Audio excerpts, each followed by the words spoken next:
본문을 중심으로 약한 것이 자랑이 되는 세계, 약한 것이 자랑이 되는 세계라는 제목으로 하나님의 말씀 증거하겠습니다. 우리 수요일 때마다 이제 고린도후서를 살펴보는데요. 이제 끝자락으로 가고 있습니다. 11장 말씀, 후반부 말씀, 11장 후반부 말씀을 오늘 함께 살펴보면서 하나님의 은혜가 있기를 주님의 이름으로 축원합니다. 우리가 보통 승자만 기억되는 세상이다 이런 말을 많이 씁니다. 승자, 1등한 사람만 기억하는 세상이다. 실제 그렇죠. 올림픽이나 세계 선수권 대회처럼 큰 경기에서는 금메달을 딴 선수는 대부분의 국민들이 기억하고 존경하고 또 부러워하고 또 그에게 찬사를 보냅니다. 근데 은메달이나 동메달을 딴 선수, 즉 2위나 3위를 한 선수도 세계에서 2등, 3등이면 굉장한데도 불구하고 우리는 그 선수들을 기억하는 경우는 거의 없습니다. 특별한 종목 아니면은 기억을 잘 못합니다. 승부의 세계는 이처럼 승자만이 살아남는 세계입니다. 강한 자만이 살아남습니다. 승리한 자는 많은 돈과 명예와 또 인기를 누리고 보이지 않는 무형의 권력을 가지게 되는 것입니다. 그 인기 자체가 권력이 되기도 합니다. 그래서 대부분의 사람들이 길을 쓰고 돈을 벌어서 부자가 되고 싶어하는 이유가 무엇입니까? 강한 자로 살아가고 싶기 때문입니다. 남에게 비굴하거나 숙이면서 살고 싶지 않기 때문입니다. 좋은 학벌을 가지려고 열심히 공부해서 또 좋은 대학에 들어가는 것도 이와 비슷한 이유가 있습니다. 눈에 보이지 않지만 분명히 존재하는 이 신분의식이 현대사회에도 또 우리 사회 속에도 그대로 존재하는 것을 알 수 있습니다. 그리고 이미 좋은 가문이나 또 재벌에서 태어나면 우리는 혈통적으로 흔들리지 않는 기반을 가졌다 이런 생각을 하게 됩니다. 어떻게 보면 한상인데도 불구하고 사람들은 그 많은 뉴스를 통해서 그런 어려움을 당하는 사람을 보면서도 또 일면으로는 그런 사람들을 부러워하는 것이 바로 우리의 이 심리 상태, 마음인 것 같습니다. 그래서 사람들 마음속에 강한 것에 대한 추구가 겉으로는 그런 것들로 드러나고 있는 것입니다. 사람이 강해지고 싶은 거예요. 돈이든 명예든 또 학벌이든 또는 자기가 가지고 있는 가문의 배경이든 강하다는 거예요. 우리 아버지인데 이러면 다 된다 이런 것처럼 이야기하고 있는 것입니다. 그래서 서로 섬기고 사랑하고 감사주는 것은 생각지도 못합니다. 그런 세상에서 우리가 지금 하나님 믿는 성도로 살아가고 있는 것입니다. 바울은 그렇지만 우리의 강함은 그런 주변적인 조건에서 비롯되는 것이 아니라고 오늘 본문에서 말하고 있습니다. 오히려 약한 것이 강함이 되는 세계 속에 우리가 들어와 있다고 이미 말씀하고 있습니다. 올해는 예년보다 태풍이 자주 왔죠. 얼마 전에도 2개 태풍이 우리나라도 오고 또 중국으로도 가고 일본으로 가고 이렇게 여러 태풍들이 일어나고 있습니다.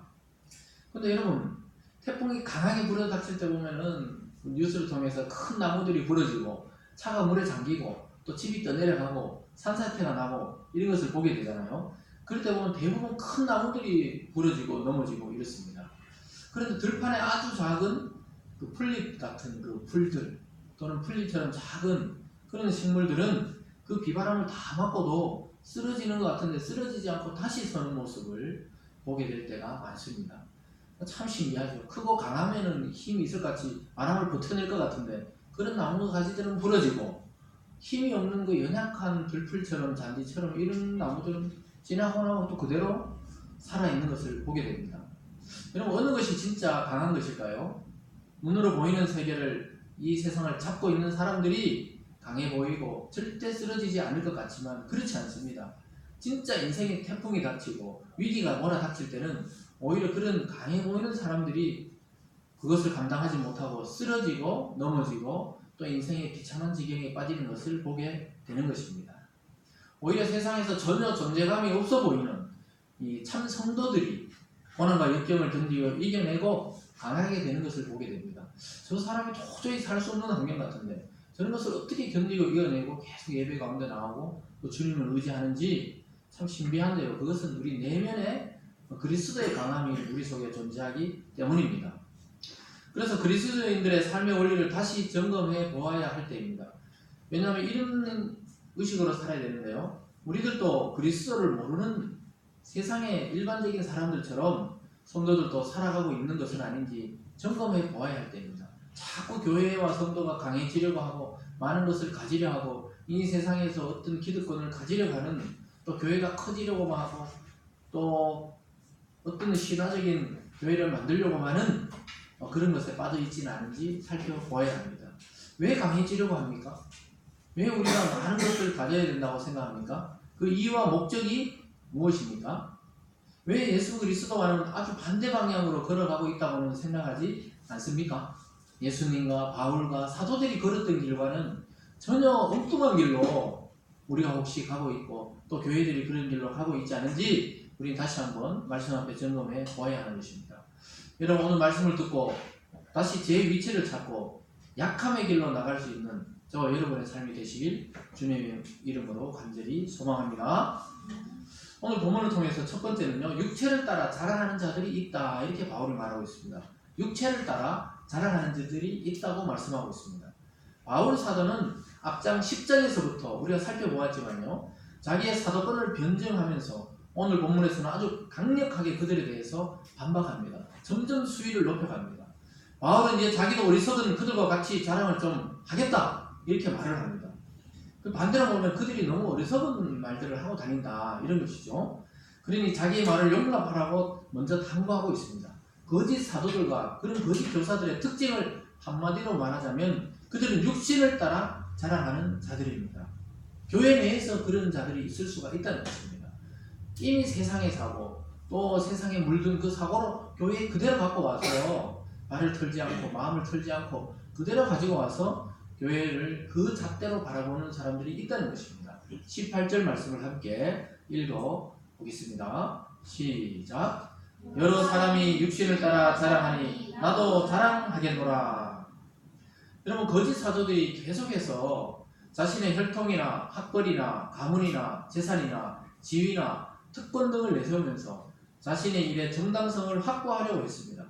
이런 일은 다 육신을 따라 자랑하는 것이라고 바울은 이야기하고 있습니다. 자기는 유대인이고 히브리인이고 좋은 종족이고 또 무슨 가마리엘 가문이고 학벌도 좋고 이렇게 생각했던 거예요. 또 재산도 많고 나는 지위도 높고 또 나는 이런 특권을 가지고 있다. 이런 것을 내세우면서 고린도 교회에 침투해서 바울은 거짓 사도다 이런 말을 하고 바울이 가르친 복음은 좀 부족하다 이런 말들을 했던 것입니다. 여러분 이런 일은 다 육신을 따르는 자랑입니다. 교회 내에서 이런 것들이 없어져야 할 줄 믿습니다. 만약에 말이죠, 여러분들이 정치인이나 기업을 하는 사람들이라면 아예 세상에 나가서 뭐 성도가 아니고 기업이나 정치를 하는 사람들이라면 이런 것들을 가지고 자랑하고 이런 사람들을 가지고 인맥을 연결해가고 자랑하고 이렇게 하면 정말 이해가 됩니다. 그러나 교회 지도자들이나 성도들이 자기의 학벌이나 지위나 혈통이나 특권 등을 가지고 교회 일이나 또 교회의 어떤 자리를 차지해 보려고 한다면 그것은 큰일인 것입니다. 무엇인가 교회 내에서도 특권을 누리고 싶어 할 것입니다. 여러분 아주 이 부분을 경계하고 주의해야 하는 일들입니다. 이런 일들의 특징은 뭡니까? 그리스도 중심이 아니고 결국은 자기 중심으로 나아가는 자들입니다. 왜냐하면 세상의 자랑으로 자기를 치장한다는 것은 자기 속에 그리스도에 대한 충만함이 없고 믿음이 없다는 것입니다. 십자가를 자랑해야 되는데 자기가 가진 것들을 자랑하는 것이죠. 그건 세상에서 할 일들이고 또 세상에서도 요즘엔 그렇게 하면 보기 싫어합니다. 여러분 모든 일에 자기 중심으로 돌아가야 직성이 풀리는 사람들이 있어요. 그들이 놓치고 있는 것이 있습니다.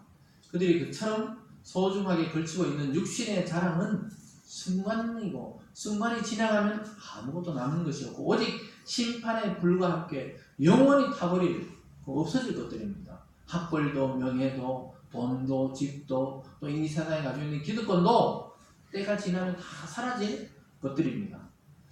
그런데 왜 고린도 교회 성도들이 이런 것들을 주장하고 또 이렇게 해야 된다고 하는 사람들을 왜 그 거짓 교사들과 사도들을 용납하고 있느냐고 아주 강한 오전으로 책망하고 있습니다. 오늘 본문 19절과 20절 말씀 우리 함께 읽어보겠습니다. 시작. 너희는 지혜로운 자로서 어리석은 자들을 기쁘게 용납하는구나. 누가 너희를 종으로 삼거나 잡아먹거나 빼앗거나 스스로 높이거나 뺨을 칠지라도 너희가 용납하는도다. 참 지혜로운 자인데 너 왜 이렇게 어리석은 자냐? 왜 이렇게 너희가 지혜로운 자인데 그 어리석은 자들을 용납하고 있냐? 그리고 너희를 빼앗고 때리고 이래도 용납하는구나. 내가 부드러운 말로 하고 진리를 이야기할 때는 잘 안 받아들이더니 거짓 교사들이 와가면 막 훈련을 시키고 열심히 때리고 말 안 들으면 이렇게 하니까 왜 거기를 잘 쫓아가느냐 이렇게 말하고 있습니다. 여러분 여기서 본문에서 종으로 삼는다는 것은 복음의 자유를 자유로 다스리는 것이 아니고 율법을 가지고 그들을 책망하고 다스리고 다시 율법의 종으로 만드는 것을 왜 용납하느냐 이 말씀입니다. 잡아먹는다는 의미는 고린도 교인들이 벌어놓은 그 재산들, 재물들을 빼앗아서 거짓 교사들과 사도들이 자기들의 주머니를 채우고 있는 일들을 말하고 있습니다. 그런 걸 왜 자꾸 용납하고 있냐? 내치라 이 말씀이죠. 더 나가서 그들은 성도들의 뺨을 실제로 가격하면서 치면서 모욕을 주기도 했습니다. 너 똑바로 안 했어? 11조를 똑바로 안 했네? 이리 와 10대 팍팍 이랬던 것 같아요. 진짜 때렸습니다. 그때. 그게 참 신기하죠. 이렇게 강하게 하고 훈련시키고 때리고 하면 사람들이 참 은혜롭고 잘 되는 데라 이렇게 생각합니다. 그래서 맞아 바울은 뭔가 약해서 밋밋했어. 이 사람들에게 뭔가 짜릿해, 강해 이렇게 생각했던 거예요. 그러나 복음하고는 한참 멀어도 한참 떨어진 내용이었던 것입니다. 그리스도의 복음과는 멀어도 한참 멀어진 이들은 왜 그렇게 용납하고 있느냐고 자꾸 책망하고 있습니다. 오히려 그런 자들을 강하게 꾸짖고 다시는 교회 안에 발을 들여놓지 못하게 해야 한다고 바울은 이야기하고 있습니다. 여러분 혹시 여러분을 유혹하는 것이 있습니까? 아니면 여러분 스스로 그런 유혹에 노출되어 있다고 생각하지 않습니까? 그렇다면 빨리 그것을 잘라내고 여러분 마음속에서 뽑아내고 그리스도의 복음으로 다시 채우시기를 주님의 이름으로 부탁합니다. 그래서 교회 안에 만약에 이런 주장을 하는 사람들이 있다. 그러면 우리는 교인으로 받을 수 없다고 말을 해야 되는 것입니다. 교인은 숫자만 많이 늘린다고 되는 것이 아니고 그리스도를 알고 진리를 찾고자 하고 그리스도 안의 회복과 치유를 경험하고자 하는 자들을 용납하는 공동체가 되어야 하는 것입니다. 우리들은 항상 진리 앞에 겸손해야 하지만 또 비진리나 거짓 진리 앞에서는 단호하게 대처해야 될 줄 믿습니다. 여러분 이런 지혜가 있기를 주님의 이름으로 축원합니다. 오늘 두 번째로 보면요. 바울의 고난과 약함과 자랑에 대해서 이야기합니다. 바울 스스로 나는 이런 고난과 이런 약함이 있었는데 이것이 나의 자랑이다 이렇게 말합니다. 이것을 다시 말하면 예수님을 믿는 성도가 자랑할 만한 가치들이 과연 무엇인가를 생각해 보게 합니다. 여러분 사실 일상 속에서 무엇을 자랑하고 있으세요? 또 다른 사람이 어떤 것을 자랑할 때 혹 하고 있지는 않습니까? 여러분에게 자랑은 무엇입니까? 여러분의 진정한 자랑이 예수 그리스도입니까? 복음입니까? 구원받은 그 회심의 감격입니까? 그런 것들이 여러분의 정말 자랑이 되기를 바랍니다. 바울은 그런 거짓 사도들과 달리 참 사도인 자신의 삶을 아주 간증처럼 오늘 나열하고 있어요. 오늘 보면 강의 위험, 강도의 위험, 동족의 위험, 또 깊은 바다에 동안에 일주일 동안 바다에 갇혀가 그게 아마 사도행전에서 마지막 그 로마로 가기 전에 그 밀레데라는 섬에 갇히기도 하고 그 섬에 걸리기 전에 아주 큰 풍랑이 있었잖아요. 보름 동안에 해도 달도 보이지 않는 그런 풍랑을 아마 한두 번이 아닌 것 같아요. 왜냐하면 그 당시에는 육로도 갔지만 배로 갈 때 그런 일들이 많았던 것 같습니다. 그러나 바울은 그런 것들을 이야기하면서 고린도 성도들에게 전해주는 이유가 무엇인가 그것을 거짓 사도들의 육체적인 자랑이 아닌 참 성도와 사도가 자랑해야 하는 일들에 관해서 설명하고 있습니다. 바울은 자신이 걸어온 사역의 길을 되돌아보면서 자신이 겪었던 그 고난의 사건들을 고백하고 있습니다. 죽을 고비를 수도 없이 넘겼습니다. 여러분 실제로 이 바울처럼 지금 예수 그리스도를 믿는다고 물론 이제 선교지나 또는 뭐 지간의 핍박으로 정말 죽을 고비를 넘기는 분들도 간혹 있을 수 있습니다만 일반적으로 봤을 때 초대교회처럼 그런 죽음의 고비를 넘기고 있는 분들은 거의 없는 것 같습니다. 오히려 이 풍요와 안정이 우리를 썩게 만드는 것은 아닌지 사탄의 전략이 좀 바뀐 것 같아요. 오히려 막 죽을 고비 이럴 때는 막 죽기 살기로 복음을 붙들고 6.25나 일제시대 때는 죽기 살기로 신앙만 붙들었는데 요즘 여러 가지를 붙들려고 하는 마음들이 우리 속에 들어오는 것 같습니다. 여러분 외적인 핍박과 내적 갈등과 염려가 바울 사역의 전부라고 해도 과언이 아닙니다. 고린도 교회를 향해서는 염려가 되고 자기의 육체는 지금 감옥에 갇히기도 하고 또 돌로 맞기도 하고 또 강의 위협을 받기도 하는 그러니까 이게 내적으로 외적으로 핍박과 시련과 고난을 계속해서 받고 있는 상태에서 또 염려와 이 내적인 갈등들이 계속 이어지고 있다고 바울은 설명하고 있으면서 자기 인생이 사실 겉으로 보면 전부 그런 고난의 연속이다 이렇게 표현하고 있습니다. 22절부터 29절까지 우리 좀 긴 내용이지만 한번 천천히 읽어보면서 바울이 어떤 고난을 당했는지 22절부터 29절까지입니다. 시작. 그들이 히브리인이냐 나도 그러하며 그들이 이스라엘이냐 나도 그러하며 그들이 아브라함의 후손이냐 나도 그러하며 그들이 그리스도의 일꾼이냐 정신없는 말을 하거니와 나는 더욱 그러하다. 내가 수고를 넘치도록 하고 옥에 갇히기도 더 많이 하고 매도 수없이 맞고 여러 번 죽을 뻔하였으니 유대인들에게 40에 하나 감한 매를 5번 맞았으며 3번 태장으로 맞고 1번 돌로 맞고 3번 파산하고 일주야를 깊은 바다에서 지냈으며 여러 번 여행하면서 강의 위험과 강도의 위험과 동족의 위험과 이방인의 위험과 시인의